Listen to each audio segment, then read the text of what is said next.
কুমিল্লার কেন্দ্রস্থলে অবস্থিত ধর্মসাগর পাড় একটি ঐতিহাসিক ও সাংস্কৃতিক গুরুত্ববাহী স্থান, যা শহরের হৃদয়স্থানে গেঁথে আছে।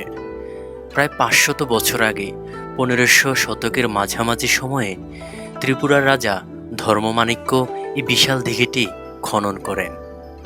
তার মূল উদ্দেশ্য ছিল স্থানীয় জনগণের জন্য বিশুদ্ধ পানীয় জলের সংস্থান করা, যা সে সময় একটি বড় সমস্যা ছিল।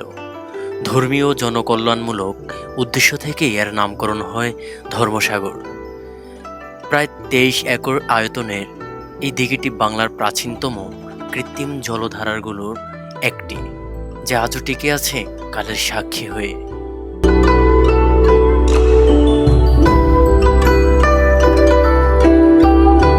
আজও ধর্মসাগর পাড় কুমিল্লাবাসীর প্রান্ত ভ্রমণ, বিকেলের অবসর আর পর্যটকদের আকর্ষণের প্রধান কেন্দ্র। দিঘির চারপাশে পাকা রাস্তা, গাছগাছালি আর বসার জায়গাগুলো যেন শহরের ব্যস্ত জীবনে একটু স্বস্তির ছায়া দেয়। এখানেই বসে কাজী নজরুল ইসলাম লিখেছিলেন কবিতা, আর সুরের জগতে পথ চলা শুরু করেছিলেন শচীন দেববর্মন। দিঘির উত্তর পাড়ে স্থাপিত নজরুল ইনস্টিটিউট তারই স্মারক।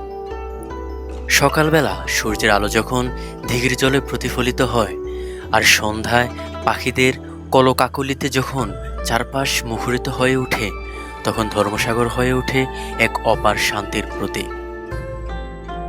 সময়ের সঙ্গে সঙ্গে শহর বদলে গেলেও ধর্মসাগর রয়ে গেছে কুমিল্লার এক নীরব ভালোবাসা হয়ে।